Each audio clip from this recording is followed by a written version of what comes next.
The dawn of civilization. Primitive. Dangerous. Exciting.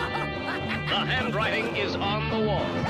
If the human race is ever going to amount to anything, it needs The most civilized caveman I have ever seen. You can work on. All right. He's come out of his cave. Yeah. You're listening to the Knuckle Drags Extravaganza and Cave Dweller music. Matt here with you on your Tuesday evening, and we've got Brad, who is a part of Lint, the band, and then went on to becoming a label. First and foremost, how are you? Doing pretty well, thanks, mate. We'll go back to the very start, and I mentioned there that Lint was the band that you were in from 2009 till about 2016, 2017. Could you talk me through the life and times of Lint, as it were? Like, how did you guys start?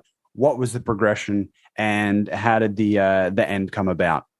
Okay, absolutely. So, this is going almost 20 years ago now. Like, I was in my first band. We might test the memories here a little bit, but let's do the Wayne's World. Exactly. No Sri Lanka, formerly Ceylon, or any story like that. But so I was in just a regular kind of punk band, as you are as a kid, and that ended, and the drummer and the original guitar player from that band, we got together and wanted to make something a bit more, I guess, progressive, but none of us listened to prog. And still throughout the life of the band never really did. It was more just an outlet to go, hey, we love the hard-ons, but we want to make songs that go for 3 times as long as their songs, type thing. So touching on the hard-ons, did you listen to that record that they did with Tim Rogers from UMI? Oh, yeah. Dude, I don't know what it is or how they did it, but they just perfectly made pop songs with just enough of a hard edge tinge for you to be like, yeah, I'm listening to real music, you know? I embarrassed Ray a little bit when that came out because he works in a record store that's like the block over from where I work. So I go in and buy stuff like there on my lunch break, and like he was working, and I'm like, he's just, trying to get through his day-to-day service of whatever I'm buying there. And then I'm like, oh, Ray, like, I've got to tell you, man, like, the new album is really fucking good. Like, I just need to tell you that. And he's like, oh, thanks, man. And then he goes off on his tangents of talking about, we had this riff back in, 30 years ago. We played in Belgium. And it's like, okay, just tell me. Like, I'll soak it up. Yeah, tell me all the things that are going on. But yeah, that was a fantastic record. I listened to that so much. And I can't remember the name of the song, but there was one song on that album that was like top 5 songs of the year for me. Just how well it was put together. But yes, continue on with Lint, and I will try and track down this song in the meantime, and then try not to interrupt you on the way through. No, that's all good. So we started this band, and we couldn't think of a name, so we just thought of a stupid name, and it stuck. And then we started to make like a lot of instrumental stuff. Most of our demos and like our first album were all instrumental. And CJ, who had switched to bass at that point, started to write lyrics, and the songs got even longer. And we wanted to make, like, while this was happening, I was getting into a lot more experimental music because we're making things out of our comfort zone. So I'm just diving down the rabbit hole of finding any sort of weird music I could find. I was really obsessed with Phantomas, the Mike Patton project, during Lint. So I wanted to make weird music like that.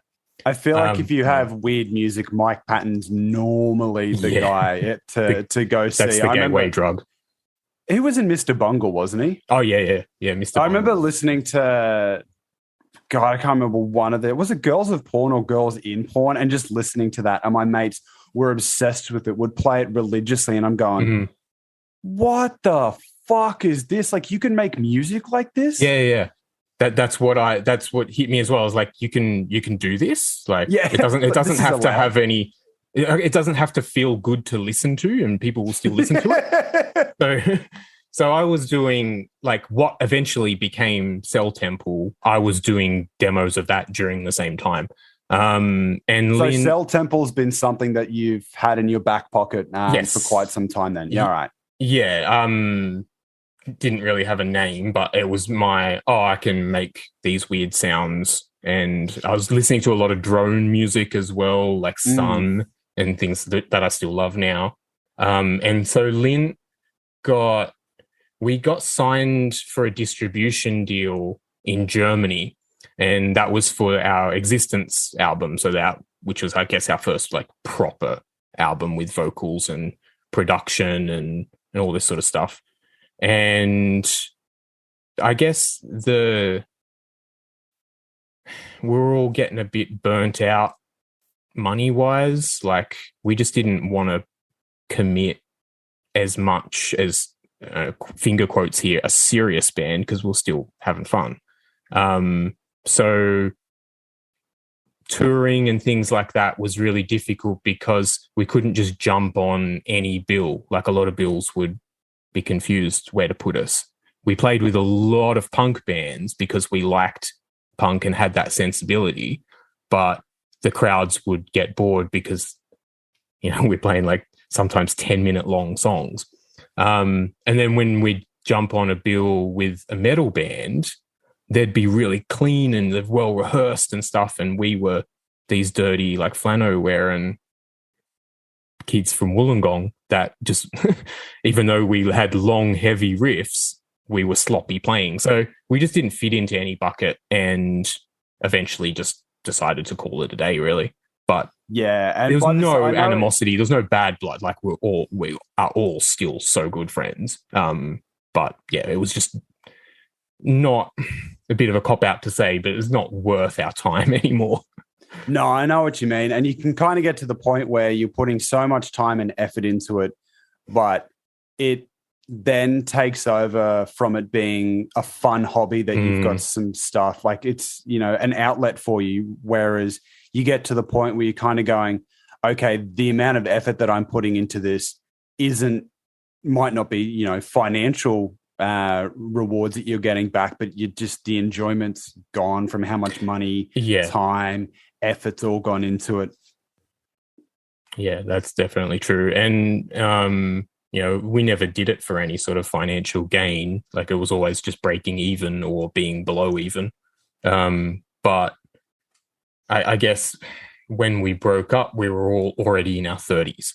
And it was just like, I don't know how much of sleeping on like tiled floors with your jacket as a pillow can we really enjoy anymore. Like, And getting back to something that you said there, which I found pretty interesting, even though the genres themselves, like punk and metal, have some similarities, I find bands that fit in the Venn diagram aren't really. And again, this could be changed, and it could be just my perspective. But you mentioned it there. You were too punk for the metal shows, but too metal for the punk shows. Yep. It's a strange place to be in, because even though you're sort of operating in the same circles, you've got similar kinds of music for both styles, it seems like one fan base goes, why are these songs over a minute and a half? And the other band's going, why isn't this dude playing fucking pentatonic riffs? Yeah. And why isn't the drummer just basically a metronome? Yeah, there was no blast beats, and I wouldn't know my scales other than minor and major from a fucking bar of soap. Yeah. So it was, it was more just, we fit in Wollongong because Wollongong is the home of that sort of thing, but, none of us live there anymore. And it was like all our friends that did that were a little bit older and more successful than us, like Tumbleweed and bands like that. So I think we were just a little bit too late. And that's the thing. It's nothing. And it seems like you're in a good spot as well with that, where you're not bitter or you're not upset by it. You kind of realize there was a time and a place for the music that we played to be entrenched in, you know, our further bands. But yeah, from what you're saying, you kind of realize that, well, we did everything right. We, you know, just 2, maybe 3 years too late on it. Yeah. Yeah. And the thinking back now when I thought, when did we do? 2013 was the Existence album, the one that like we actually started to tour and get like radio play and stuff from on independent radio stations. Bands like The Strokes and shit like that was really big at the time. So nobody wanted to listen to a humbuckered guitar. They wanted suede jackets and Telecasters and stuff. So it was just like, if they wanted guitar music at all, I should say, like it was a big time if you sounded like MGMT. But yeah. And then in the more underground time, and I remember this distinctly because I was like 16, 17 when I noticed that change from like really dirty, heavy, like you said, not particularly clean and polished. But then there was a bit of a transition where the flannel shirt still stayed, but that grunginess and that dirtiness transitioned over to punk. So you had bands like Basement, you had bands like Title Fight, even to some extent Touche Amore, bringing a more grungy sound into punk. So it seems like you were at the tail end of, you know, the quote unquote heavier side of things, but just a little bit of a predecessor to bring it into that. It was a very aesthetic punk scene as well. Yeah. I've talked about this at length as well in other interviews, but I didn't and still don't click with that rebirth of, I guess you could call it, of the 90s punk aesthetic, if you want to call it grunge. Like bands that became enormous, like even though they're lovely guys, the bands that became enormous, like Violent Soho, I just didn't get it. I'm just like, hang on, I was into Soundgarden and Nirvana and Alice in Chains when they were a thing. Yeah. Like I don't need to listen to this now. And it's that weird thing where trends go on like 20-year cycles. 20-year cycles comes back again. Like I saw someone the other day posting about fucking how new metal is cool again. Like I was in primary school when that shit was popping off, and even then, all my friends were listening to Limp Bizkit, and I'm like, yo, this is fucking trash. Like my old man's playing Rage Against the Machine and the Ramones, and everyone's like, yeah, man, you got to listen to Limp Bizkit. And I'm like, dude, no, I don't want to. No, I was in high school and it just, I mean, I was the right audience for it, like a suburban high school kid. But at the time, I had this major fascination with Australian alternative rock because I had seen Living End and Jebediah. No, not Jebediah. Living End and Spiderbait. I saw them play. Classic. And then I was like, okay, cool. Like, this is my sort of stuff. And I was not going to say like oblivious to new metal, but I didn't notice it was as big as what it was until I was an adult, and then other people were all nostalgic for it. And I'm like, okay. I didn't. I knew Korn was a thing, but I didn't know all these other bands were. Yeah. So how did I know that and this has been something that you've mentioned quite a bit, both, you know, on socials and even a bit in this interview here, but how did Lint, the band, come to an end? And then how did it become Lint, the label? Okay. So when I've mentioned in posts and like in bios and things like that it was an accidental label, it genuinely was. So Lint had finished and I had a Cell Temple album, not EP, I guess you'd call it, ready to go.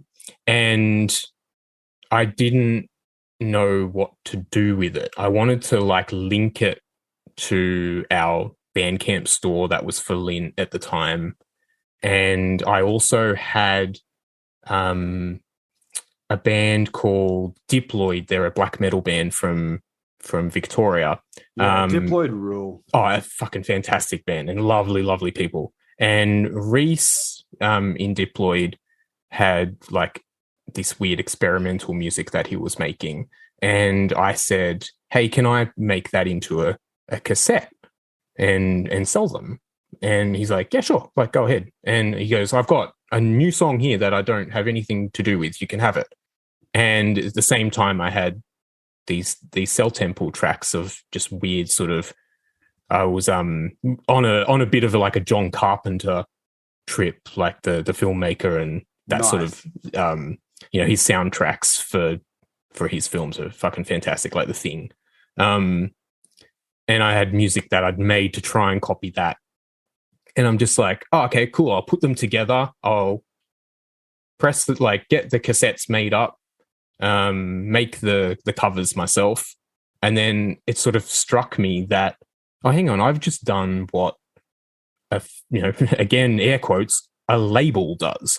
I never thought. Label. Yeah. Because I'd always thought as a kid, a label is either, fucking Geffen or Capitol Records or some shit that sign bands, or they're independent labels that's their day job kind of thing.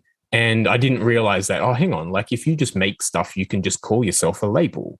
And even though I hate that word still, like that's what I did. I did what an independent label does. They made their own things for somebody else and for themselves and sold them. So I just sort of realized, oh, hang on, like labels, here I am having one, and I'm the biggest promoter of labels. Don't matter. You can just do it yourself. And around this time, I kind of started to get to know and like, I guess, worship them a little bit because I fucking love their music. The band Dead. And Dead are great. I had a chat to Jem 2, maybe 3 weeks ago at this point. I listened to that. And we've done stuff Cave Dweller's done interviews with them in the past, and fantastic band, fantastic people, fantastic music. And again, like you said, it's one of those things where,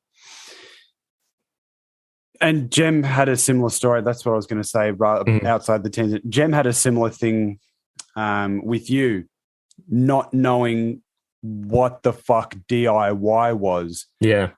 He just went and did it because he's like, well, how else are people going to hear my music? And then years down the line, everyone's like, oh, that's so DIY. And he goes, yeah. Wait, what? Exactly. It was exactly like I wanted to make these physical things, and I wanted other people to hear Reese's music. So I just did it. And when I realized that Jem had We Empty Rooms, which is his label, immediately I was in love. I was just like, okay, first off, that is the best name for a label, We Empty Rooms, because I've seen them do it.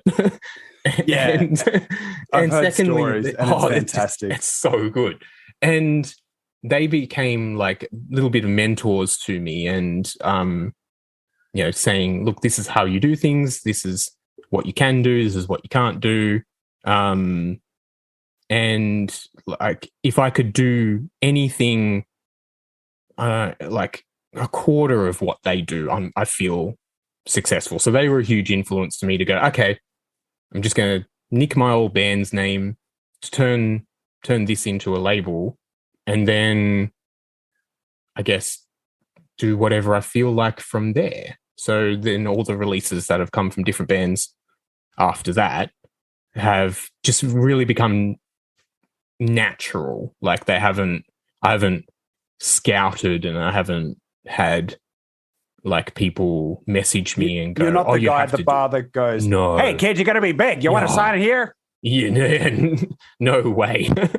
and even like when bands message me and like they say, oh, here's like to listen to this, like I'm just like, oh, that's great, thanks. I'm not like, oh, you awesome, or I'm not a dick to them and go, yeah, no, we're not in the market for that type thing.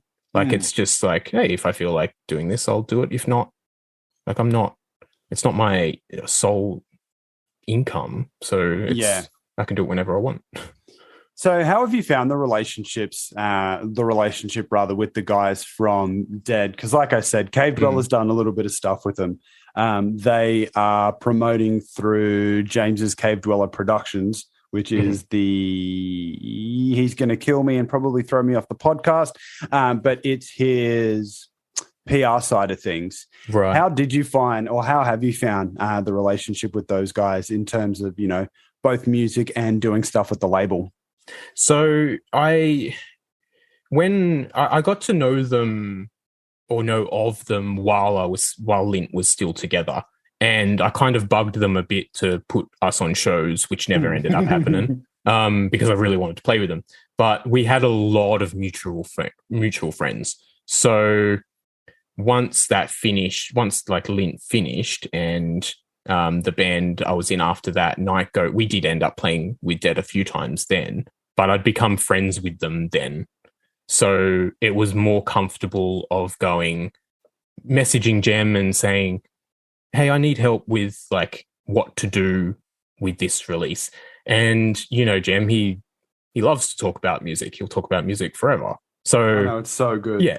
So like he's just like, oh, I can't do this on messaging, call me. And then we'll just be on the phone for hours. And I'm like, okay, cool. I'm just writing everything down and learning. So yeah, it's been invaluable of what I've learned from those guys, not just in terms of doing the music business in big letters, just to be decent humans. Like, they are genuinely lovely people that I've seen handle brutal situations at gigs just with determination and class, and just genuine sweethearts. So yeah, here I am just talking up Jason, Jem. And honestly, for good cause. And I feel like they also operate in a space that Lint found themselves initially, where they're a little bit too weird for the general metal crowd, but they're also a little bit too heavy for your like experimental ambient music crowd. Yeah. And they've afforded themselves the luxury now of being able to switch when they want, and and not just to switch to fit in, to switch literally when they want. Like, they'll do a whole set of ambient vocalless music where they're not even playing their normal instruments, just because they want to do that on a show. And now finally people are going to a Dead show and accepting whatever Dead give them, as opposed to expecting something from them. Yeah, and I think that throwing the middle finger up to the general touring cycle is a bit abrasive at first, but once you buy into it, it makes sense. Like, they won't go through, and obviously they'll have release shows, which they did for their recent record, The Laughing Shadow, I think it was called. But then they'll also do stuff where they'll go, yeah, okay, we've done that record, we've played that record. What's next? What are we doing next? Yeah. They're always thinking a couple of years ahead. So, and this happens with really, really creative bands that have, very prolific output. By the time the public gets around to hearing their latest record, it's a couple of records behind for the band, and the band are going on the road playing stuff that you're going to hear in a year's time or something. So it's good to not pander that mentality of, hey, we've got to go out and play the hits. But I really, even as a kid listening to music, it's always been like, okay, this is done, what's next? Another like label that has influenced how I approach digesting, for lack of a better word, music, is a label called Amphetamine Reptile in the States. Amphet rule. Yeah, absolutely. Tom Hazelmeyer, he's a bastard, but he's a fucking creative bastard. And it's about like, here's, especially the stuff they do with the Melvins, it's like, here it is, it's out, there's 1,000 of them, they sell out, you're never going to get them again, move on. and it's almost like an art statement. Like here's an album that you can buy that you're going to hear, and then you're never going to hear it again because we're already 4 albums ahead planning.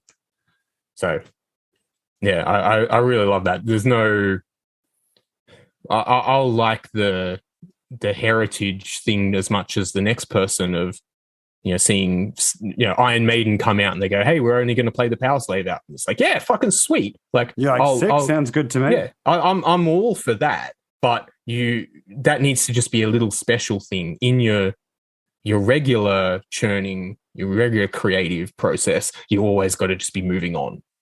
New stuff.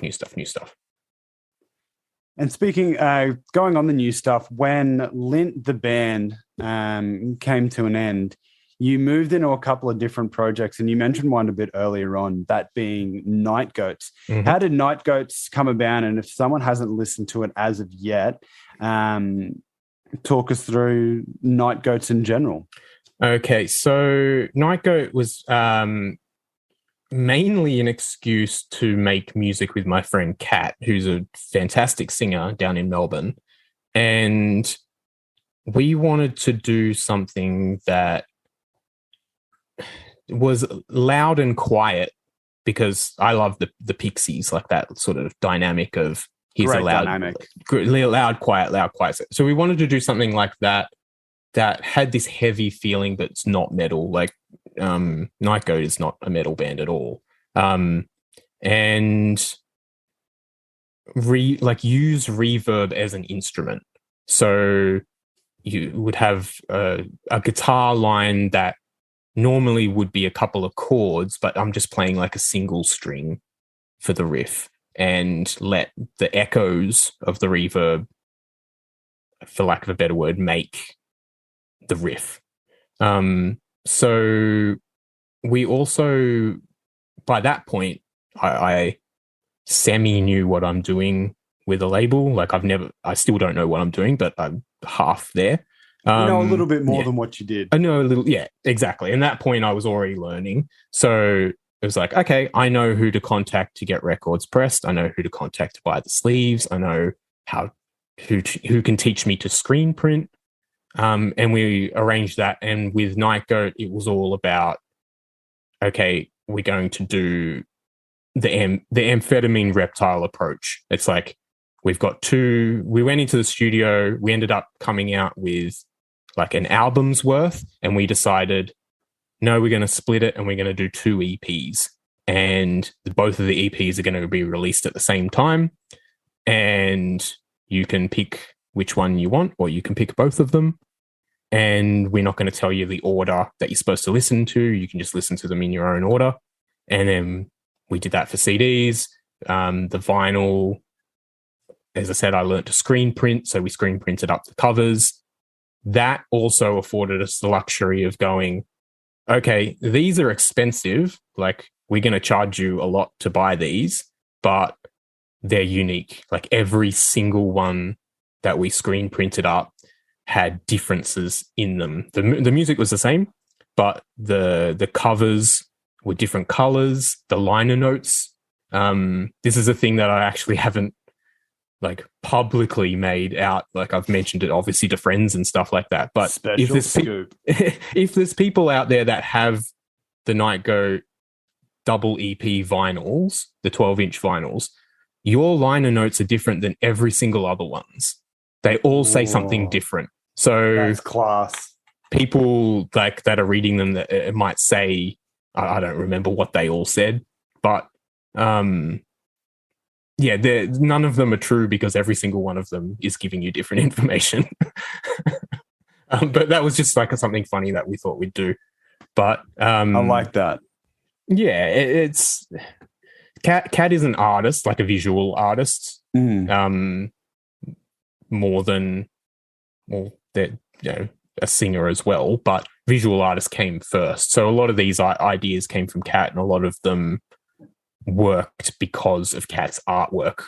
That was, and like sense of shying away from any sort of publicity. Like, Kat was never center stage when we performed despite being the singer, and never did interviews. Like, they were all left to me, and is genuinely a shy person when it comes to that. So it was like, okay, let's make all these unique artistic statements. And I was obviously all for it because, as I said before, I loved that amphetamine reptile mentality of, here's something that you're going to, the music is free. You can find all of the things that I've been a part of for free digitally on Bandcamp, and it will always be free.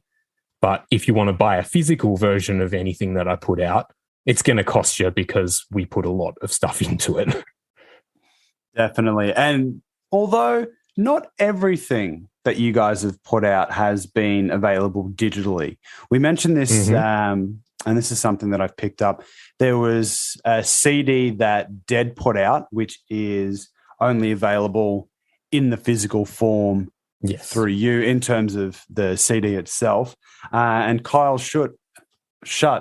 How do we pronounce that? Shut? Yep, Kyle Shut. From The Sword also has a physical only release through Lint. Was that something that you were keen on and always had in the back of your mind to do a physical only release? Yes, it was, but I didn't know what I could do in terms of, because if you're doing a physical only release in a digital world now, that everyone can get their music on whatever digital platforms. Bandcamp is obviously my preferred, but everyone has their own ways of distributing. If they want to put it on Spotify, they can, and whatnot. So I figured if it's going to be a physical release, the person has to kind of be known. Like, I'm not going to put my mate's weird experimental Tibetan throat singing like onto a physical set and go, this is the only place you can get it, and because people will just go, we didn't want it anyway. And so I this is going to sound, and I hate it as well, I joined Twitter at the start of last year, and I was like, you got to do what you got to do. Fucking cesspool. And I joined Twitter, and I'm like, because I wanted to sort of promote like the label a little bit, and like my journalistic stuff, because I was doing blog entries and things at the time. And I thought, oh, well, I don't want to follow anyone on here. Like, I don't care about these people as celebrities. So I just sort of hunted down bands and people in bands that I like and followed them. And The Sword, which is the stoner... great band. Stoner doom rock. Coincidentally, the day that we're recording this, everyone, they just announced that they're breaking up. Oh, no! Yep. They announced it this afternoon that they're breaking up. I'm like, wow, that's okay. I messaged Kyle. I'm like, yeah. Anyway, but I love The Sword, and I'm like, okay, like Kyle's pretty active on Twitter. He has a podcast called The Highway, which during lockdown I was just binging The Highway podcast. And I'm like, I messaged him just out, not expecting a response, and I'm just like, hey, dude, like, I've got this little sort of label thing. I'm feeling like I want to do a cassette, like a physical only cassette. Would you want to put your music on it? And he was just like straight up for it. He's like, yeah, that's fucking rad. Like, he was doing all these 80s covers and he was just putting them online for free. And and we just decided, okay, let's just put them all on a physical cassette and, make it like, he got like his art team onto it and things like that. And we made them hot neon pink because it's all 80s covers. Like, there's Van Halen and like a great cover of Electric Eye by Judas Priest. That's probably my favorite one on there. And the hot pink is a really 80s color scheme too. And he's right into like Hulk Hogan, so that's why it's Kyle Mania. And it's got like I was about to ask Hulkamania. Yeah. That's it. Yeah. No, that's awesome. And so those ones were the physical only release. How did you find the response to that? Because like you said, if you put out someone who no one knows, the response is going to be like, Oh yeah, cool, man. We didn't want that anyway. But with Jem and Kyle, from memory, they're both sold out on Bandcamp. Yeah. So with Kyle's one, that's definitely the most successful thing that I've done, just because he has a name for himself. It maybe deterred a few people because it was cassette. Like not every, like vinyls are chic. They have been for a long time again now, and everyone's got a record player again. Not everyone is back on the cassette bandwagon. Like, to go back to what we're talking about, it hasn't come around again. Doesn't come Which I into that find cycle. odd because you see a lot more punk bands and a lot more. Yes. And again, I hate to use this word because both you and Jem were doing it and then realized it was an actual term. But like DIY bands, it is so much cheaper, easier, more cost effective to do a cassette. And the other thing is as well, cassettes have a very different and very distinct art style you can do with them because they've got a little bit more of a cover. Absolutely. I love the look of the cassette tape itself. Like, you know, the you can alter it. You can order them now however you want. You can get them with fucking glitter inside them. You can get them with all sorts of stuff. You can change the leader tape color and everything. So physically, I love it. It's an 80s collection. I still like vinyl records, but having moved house quite a bit, I would much rather have my entire record collection as a cassette collection because that would make it so much easier. And everyone listening to this, like, you can still, the stuff comes digital. When you buy physical things from anybody now, you got a download they almost code. always have a download code. Yeah. You can still put it on your phone. You can still stream it in your car or whatever, however other way you listen to it. It's just nice to have like a little art piece, for lack of a better term. And when I did that, Jem then contacted me because I guess maybe he was like, oh, like that, you know, Brad's on the same sort of wavelength. He then contacted me and goes, all right, we've got this weird experimental song that we're not putting out to anyone other than the Club Dead members, so the people that are members of Dead's fan club that pay subscription. They obviously get it. But you can do whatever you want with it. But it has to be a physical release, and you can't put it on your Bandcamp as a digital. And I'm like, oh, sweet. Okay, I just did a cassette. I'm not going to do a cassette again. I'm going to do a CD this time. That's literally how it was. So I think that the way forward for anybody that's a bedroom DIY label runner like myself is you've got to give both sides of the spectrum. Put your digital music online. I like to make it free, but you don't have to make it free. And then you make special physical versions that you can't get anywhere else. So if people want to hear it, that's how they buy it. It does separate the wheat from the chaff, though. If you've got someone who's a pretty casual fan, sees a physical only release and then goes, I like them, but not that much. Yeah. Then they're obviously not going to buy it. They're not going to get into it.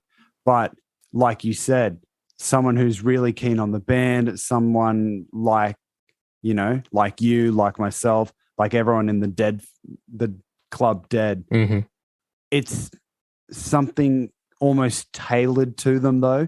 Like, it's not like you're pandering, but it's got that same level of, we know people who are committed to this are going to remain committed to this. This is for them. Yes, exactly. And Dead's fans, there's fans of Dead that I can think of that will buy anything that they have just for their collection. Like they'll buy, even though they've got it on vinyl, if Dead put the same music on a different physical medium, they'll still buy that as well, just to complete their collection. So that's when you know that you're too deep in the sauce. Yeah. And what surprised me though with the Kyle Shot cassettes is that the cassette collectors the people that are in like the cassette hoarders Facebook groups and things like that, they didn't really care. So it was the people that were buying it were Sword fans, Not cassette fans. not cassette fans. So obviously they would have sold a hell of a lot better if I either put more money into it and made vinyls, or put less money into it and made CDs. But I wanted to go down the middle and make something unique with the tapes. And my first thought was, let's get these cassette hoarders in on it. But yeah, they didn't really care because they seemed to just collect existing cassettes. And then a lot of the real hardcore sort of modern cassette collectors, they weren't into the music. There was like this distribution in Indonesia, I think they were, that I contacted briefly around the time, and they made all these really great neon cassettes and all these fantastic colors and styles of them. And they're like, yeah, they look cool, but like we only sell electronic music. So, oh, okay. And apparently that was like a thing. Like there was EDM lovers were just yumming up all these colorful cassettes. I'm like, all right, that's a whole subculture I didn't know existed. But yeah, that's news to me. I always thought cassettes were punk bands and black metal bands. And it turns out like there's pockets that have their cassettes and you can't even think of it. That's the classic meme, and it's something that James and I often talk about, is the amount of, unreleased super rare black metal cassettes that are like $5,000-$6,000 a piece, and you go, that'd be sick to own it, but that's what 4 maybe 5 months worth of rent. How much money like you're gonna drop that on a cassette? I've always had this like crazy thought of those pigs that you train to hunt for truffles. like you get one that hunts for tapes and just take it into a forest in Norway and see like whatever demo tapes this thing will dig up, and it'll dig up like Anal Blaster's demo record or some shit like that. And the black metal thing, I'm on a bit of it. Like we were talking off mic before about like I was listening to this Polish black metal band, and I love the whole aesthetic and the idea of it, but very few bands will get through to me in terms of what I'll listen to. Like I'll listen to Mayhem, but like I won't probably go any further than that. But the whole subculture of, all right, we're going to make music that purposely sounds like dog shit. If you like it, then you're our person. If you don't, we're not even going to try and advertise it to you. And it's like daring the audience to like it. Like we hope you don't like it, but secretly we do want you to like it. that was the thing that got me into it as well when I first started. I want to say 2012, maybe 2013 when I first started listening to it. Mm-hmm. And like I said, and I alluded to this earlier when we were talking about that 90s revival, I was very much into Title Fight at the time, and that was very melodic rehashing of that 90s sound. And then I think it was James, who's like the head of Cave Dweller, he goes, you should listen to this. I can't remember whether it was Mayhem or Dark Throne. Mm-hmm. And like we said with Mr. Bungle, you sit there and listen and going, you're allowed to make this music. Like you can make something that sounds like absolute shit. And I don't know whether it's because there's only 2 reactions you can have to that kind of music, right? You can have the reaction where you're like, well, this fucking sucks. What kind of idiot listens to this? Or you can have the other reaction of, holy shit, this is awful. Why would someone make this? I want to find out more about it. Mm-hmm. Like it's more that I think about it, the more it's the same reaction. It's just, do you have the curiosity to continue on and find out more?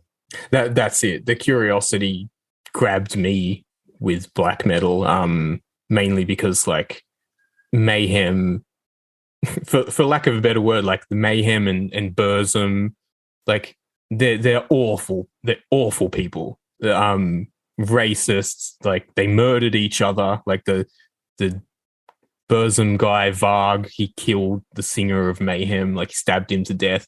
And I'm just like fascinated by the mythology of it. And I then think that was the thing that drew me in as well. Yeah. Because you listen, you're checking out other bands when you're around that age, when you're really susceptible to stuff, and nothing had the lore or nothing had sort of that, this is dangerous, you should not be listening to it allure of that's it. Yeah. what black metal did. I thought the music would be a lot scarier than it is. Yeah. And that was, and then when you compare the two, you kind of go, okay, so these are really horrifying and, very raw stories and mythology. And then you listen to the music. And I don't know whether you built it up too much in your head like I did, but when you listen to the music, you're kind of like, like it's... Yeah, there were kids in a bedroom making what they wanted to hear. So it was something extremely innocent like that, made by people that were the furthest from innocent. And again, it's just fascinating. Like apparently Burzum's first album was recorded with one microphone in the middle of the room. Like that was it.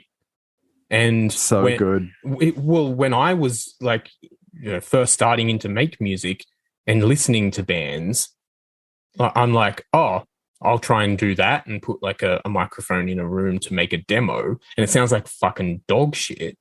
And I was trying to make my music sound as good as the bands that I was listening to. But I thought that's what you had to do. Like if you recorded a bunch of songs with one microphone sitting in the room and you recorded it onto like a mixer and it sounded bad, then that's a demo. That's not a record. And then I realized that there's entire underground subcultures of genres like crust punk and grindcore and things like that is the record. That's how that's the whole record. And I'm like, oh, okay, that's cool. You can do that. Didn't know you were allowed to do that. This is also getting a bit off tangent. There's a band from Victoria called the Cosmic Psychos. Legendary. Love the Cosmic Psychos. Love. Yeah. Legendary Australian punk band. Their first album, when it was sent up to a label in Sydney, I don't remember which one. I'm going to say Waterfront, but I'm sure that's wrong. It was one of those labels in the 80s in Sydney. The label got it and we're just like, we think the test pressing that you sent us, or like is messed up. Like it sounds wrong. Like, can you, when are we getting the final copy? And they're like, no, that's the record. That is the record. Yeah, that's what independent records sound like. Like we recorded it ourselves. It's like, oh, okay. I was like, on the Cosmic Psychos, I think I got tickets to Good Things just because I really fucking want to see Tism. And again, it goes back to the thing that you and I have been referencing all throughout this conversation is it's weird and intentionally so. And if you're along for the ride, mad, you're one of our people. But then I was also looking at the lineup and I got so blinded. I had like the Tism blinders on and all I could think was, oh shit, yeah, Cosmic Psychos are on that lineup. Oh, see, I didn't even notice that. I'm not a festival person. You went through the same thing I did. Yeah, I'm not a festival person, so I don't really go to them, but I obviously immediately noticed that Tism were doing shows because they were huge influence on me back in that time that I mentioned where everyone was listening to nu metal in high school and I had found...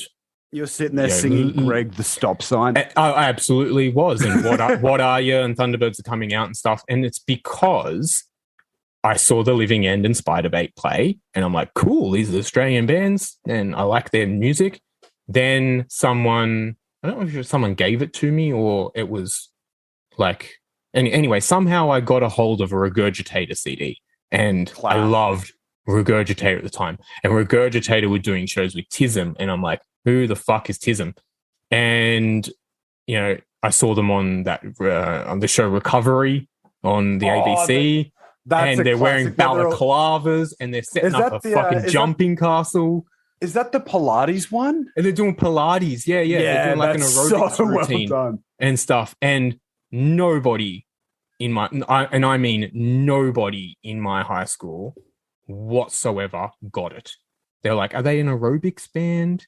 I'm like, no. It's like, and it's like, hang on, why don't like why don't you see their faces? Why can't like, you see their faces? Yeah. How do you know who they are? And I'm like, you don't. That's what's cool. You don't know who the whole point. Yeah.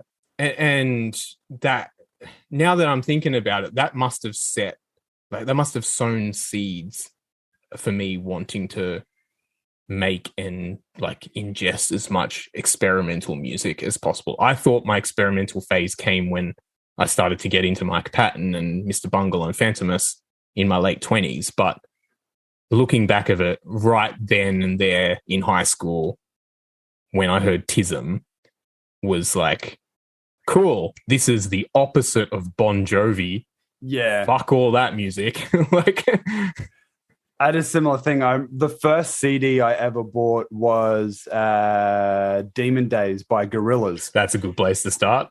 And I thought it was really cool. I was like, I didn't know that they were like, the cartoon band was a gimmick or anything. I just heard like Dirty Harry and even going back to the record that they put out before that, which I can't remember the name of. I think it was just a self-titled album.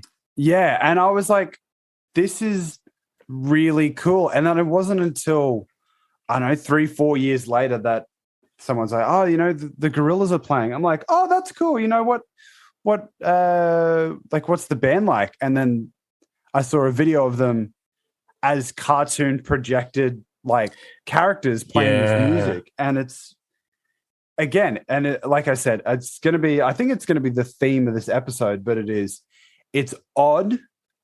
It is slightly accessible, but if you're in, then you're in. Yes. Yeah. You have to, it's not like Yoko Ono. It's not like arty. It's not like extreme art. It's more, okay, we're going to do something unique. And if you're along for the ride, you're going to get more enjoyment out of it, but you don't have to be. Like, it's not shoved in your face.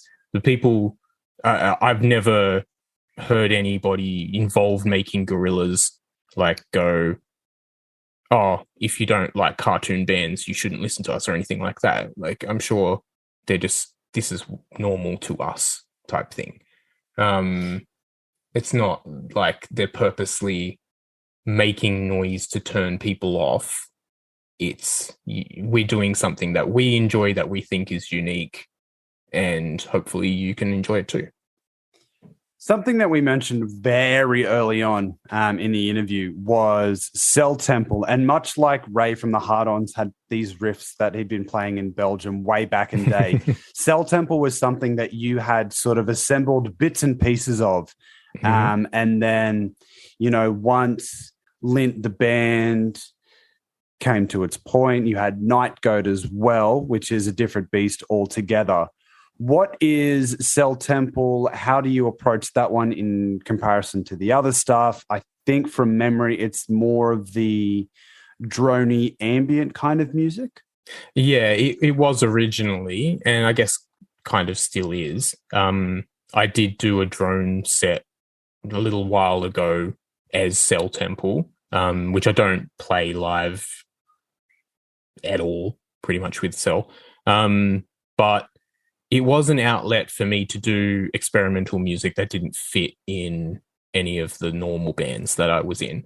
But it got to the point where I realized, hang on, I can make music rudimentarily, like with my, my laptop and my guitar and whatever, effects pedals and stuff like that. And then with the power of the internet, I can just send it to whoever I want and they can collaborate. So I'm up to the 7th EP, which is the most recent one that came out this year. That one, I'll get to that one in a second. But the EP 5 and 6 were completely collaborative. So EP 5, I originally approached it during COVID lockdown as a way to just make my normal experimental stuff. And then I thought it needs something else. It really, really needs something else. So I contacted a friend of mine named Dan Bennett, He's a fantastic blues guitarist, absolutely phenomenal slide guitar player, and is also a didgeridoo player. And he approaches the didge in the complete opposite way of his blues playing. So his blues playing is raw and southern sounding, but his didgeridoo playing, he loops effects pedals with it, and I've never heard anybody on the planet. All right. Okay, that's an interesting take. I like never, it. Ever heard someone do this. And he'll like play the didge into a microphone, which then loops through all these pedals, and he'll create all these soundscapes. And I just like hit him up and said, let's make an EP together. And immediately he sent me all this amazing stuff. So that became the 5th EP. And then I wanted to use the collaborative side of things for the next one, for the 6th EP, but do a completely different genre, like as furthest possible from it. And so keeping it in the family, I contacted my brother. My brother Lachlan is in a metalcore band called Alienist. And they're doing really well at the moment. They're touring, they're getting Triple J airplay. It's not my sort of music, but they're a fantastic, hardworking band. And I was like, well, I don't know anything about metalcore, but I do like that sludgy sort of metal riffs. Bands like Nails and things like that. God, Nails is sick. So good. And I'm like, I can't dexterily play 3 minutes of metal like Slayer or something like that. But Nails is short. I can make music like that. So I like the approach. You're either like, man, I don't have the fucking finger speed to do that. I'm either going to play one chord for 2.5 minutes, or I'm going to jam it all in 1.5 minutes. Like, no, we'll go the opposite end of the spectrum. That's exactly my guitar playing. Like I'll play you some drone chords for ages. But if I wanted to, do something fast and heavy, the songs are going to come out as 1.5 minutes, and that's what they did. And so I contacted Lachlan. I'm like, here's the songs. He put vocals over them, and that became the 6th EP. And from that realization, I just went, oh, hang on, like Cell Temple was always about doing whatever I felt like and recording it. But the first 4 EPs are fairly indistinguishable from each other because they're all just ambient soundscapes. And I'm like, even though I was doing what I wanted at the time, there wasn't enough variety. And so now when I get around to making an EP, I try and do maybe 2 a year. I'm going to just do stuff that's different, that's outside of my comfort zone. A friend of mine down in Melbourne, named Warren, he was up earlier this year and maybe a bit drunk at the brewery, at Young Henry's Brewery, and he was pushing me a little bit to like, dude, I want more music. Like, you know, you've got to do some more stuff. And I was just not having a bar of it. Like, I was like, I don't want to make music at the moment. Like, I want to be, just leave me alone. I want to be an old, exactly. I was like, I want to be an old person. I want to play with my cat and, you know, spend time with my partner and all this sort of stuff. And like, he was pushing me a bit, and he's like, yeah, you know, you can make anything. You can, like, it can be the most unlistenable shit, and like, there'll be people like me that'll buy it. So I went home, and not immediately, but I thought about it, and I'm just like, all right, for the next EP, I'm going to make the most unlistenable shit. And so the latest one, which you can get from my Bandcamp, which is Lint Music, just on Bandcamp, Cell Temple 7 EP, is harsh grind songs with really, really creepy evangelical Christian people screaming about the end of the world over the top of the songs.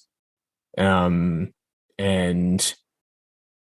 I have not yet gotten any polite feedback about it. Not to say I've got any bad feedback. People haven't said they hate it, but anytime someone has downloaded it and told me that they're downloading it, and I'll go, cool. And then they'll never tell me what they think of it afterwards.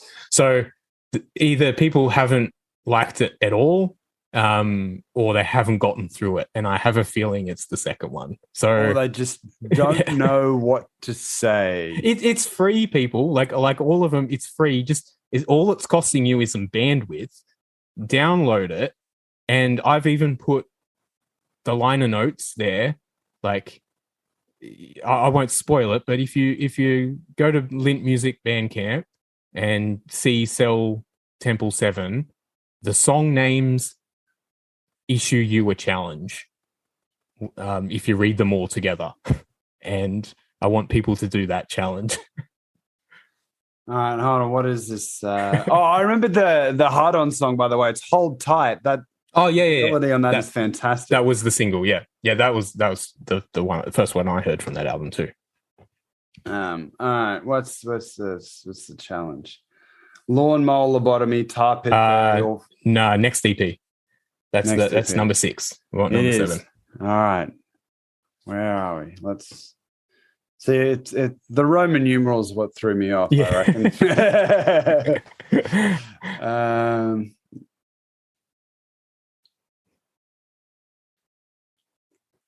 What is this challenge? If you can get through this, I congratulate you. Yeah. All right. I like it. So try and listen to all of them. I shall do that. I think the most punishing listen that I ever put myself through. Have you ever heard of an ambient artist called The Caretaker? No, but that sounds good. So, just a heads up, it is a 6-hour-long record, which, the size of it alone is terrifying. He does have other That's records. Insane. I know, it's ridiculous. That's like what? 4 dope smokers? That's it. Anytime I see anything that goes over an hour now, I'm going to measure it in dope smokers. Yeah. But no, it's a fantastic record, but I would only recommend doing it once, maybe twice if you're feeling a bit that way inclined. What it is the auditory experience of dementia. So I'm writing this down. Yeah. It is. I'll shoot you a link once we're done. Please. It is just so I really like as soon as I found out about The Caretaker, again, it was one of those ones where you just go through, listen to everything that they have. But the opus, sort of this like peak that I knew I had to eventually climb, was this record, Everywhere at the End of Time. I'm going to double check that because I think Everywhere at the End of Time is the one that I'm a big fan of. But it is, Everywhere at the End of Time is the record. It's 6 hours long. It's split up into like 6 or 7 different parts. And it starts off with this beautiful, like grand, big band, ballroom, just this nostalgic sounds, more or less. And then as the record goes, the sound deteriorates and deteriorates and deteriorates. And it's one of the only records that I've listened to where I'm questioning my sanity as I go through. And again, like I said, theme of this episode, it's something that'll put a lot of people off, but for the people that it, gets the interest going, I know myself and one other person have listened to it, and we say it is probably the most challenging, but it's also the most rewarding listen, simply for the fact that you're committing yourself to 6 hours worth of music, but also to understand through the medium of audio what it's like to experience dementia. And like there's points in the record where they'll just replay the same song 45 minutes to an hour later without anything changed on it. And you're sort of sitting there double guessing yourself being like, no, I've heard this before. And every other sound around this has started to break down. Yeah, you've got that amnesiac like memory coming back again. And it sounds absolutely fantastic. I cannot recommend that record enough. But like you said, it's one of those things where someone is either going to really, really like it or look at you like you're a weirdo for recommending a 6-hour-long record, you know? Yeah. No, definitely hook me up with that. So that we've gone through everything. We have heard Lint the band, Lint the label, Night Goat, which was the other question that I was going to ask you that I've just reminded myself about. Has it just been the lockdowns that have caused Night Goat not to play a show in like 19 months or something ridiculous? Yes. Yeah. For like short answer to that, yes. Our last show we played was March 2020. And not only was that like, ground zero for, this COVID thing is not going to disappear anytime soon, like it's an actual serious thing.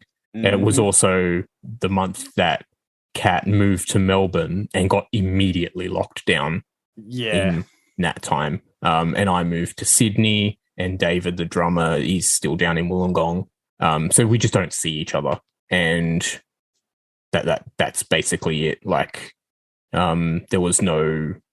We had an EP ready to go, which came out a month later after that show, and none of us lived in the same city. So, yeah. It's it's just a timing thing. Like no one knew that was going on. Yeah. You would have all moved for various reasons, and it's kind of like, oh, we did this really cool thing, and now we can't do anything with it. Exactly. We're obviously playing all of the songs from that EP live, but it was just a timing thing of I'm not going to say that was our COVID record because every band seemed to have a COVID record, but dude, the themes of that record were like there's a song on that EP. The EP is called "Burning Bridges to Light the Way." There's a song on the EP called "The Last Human Sound," which is basically about the world shutting down and like the end of the world and stuff like that. But we wrote these songs almost a year before COVID was even a thing. It was just like, and we were sitting in the studio recording these songs when like news feed was coming up of going, oh, this person in China died of a really weird disease. Like, so by the time it came out, it was like, oh, that's a COVID record. It's like, no. We wrote these songs long before this thing even existed. It was just bad timing. I don't know about you, but I know you do a little, you do some journalistic stuff, and I write reviews for 4ZZZ here in Brisbane for the New Releases show. And if I had to hear the fucking words COVID record, I know, I would have just blown my brains out. Because look, I can understand that as an artist, that's where you're coming from. That's what you're experiencing at the time. And obviously art imitates life. Yeah. However, 10, 15 years down the line, maybe even 20, 25, let's push it out that far. How many people are going to like vividly remember what COVID is? And it could be me just having an insane mental twist on this, but calling it a COVID record kind of dates it, you know? You kind of, you're pigeonholing it into a time and a place. Like, I really fucking love Anti-Flag, like one of the first genuine, anti-government punk bands that I listened to religiously. But I can't really go back and listen to those records, because it's very much like of a time and place. Yeah. Yeah. I think that's I mean, if bands want to do this, they obviously can do this, but letting the world around you influence the record that you're making at the time too much just dates it. And it does. I mean, there's countless things I could. How many punk bands did George Bush records and stuff like that? And it's like, you know, in 10 years' time, like kids getting into No Effects or something, and who the fuck's George Bush? Like, so yeah, let it influence you, but when it does too much, it dates the record, and then you end up with Saint Anger. Like, so yeah, I don't know. Yeah, and that's sort of the way that I was looking at it as well. Like, it makes sense. The world around you will influence what you write, but it also does date it, and it would be hard for people to relate to what the record's about, more or less, you know? Yeah. But that's pretty much everything that I had lined up to ask you. Before we finish up, one question. What is the plan rather for the rest of 2022? We've almost come to a close. What's happening in terms of Cell Temple stuff and any new releases coming from Lint that you've got lined up on the way? So I'm sure there'll be another Cell Temple release. I don't have any plans on what it will be, but I do want to make it with someone else. I am trying to get music out of an artist down in Melbourne that makes acoustic music. I haven't released anything acoustically. Trying to get music out of them, but like they're taking their time, which is perfectly fair.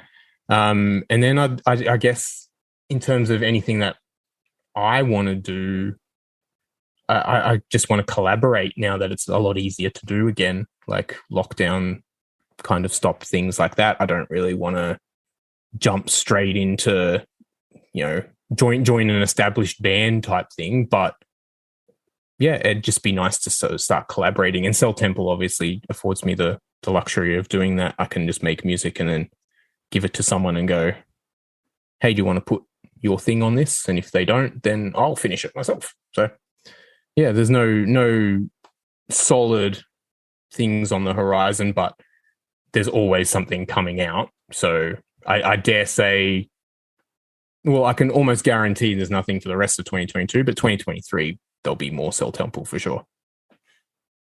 I think what you just said perfectly encapsulates how Lint came about. There's nothing set in stone, but I'm sure something will be around. Yeah, I'm never gonna stop doing this. But I'm on my own schedule now, so that's what I want at this old age I'm getting.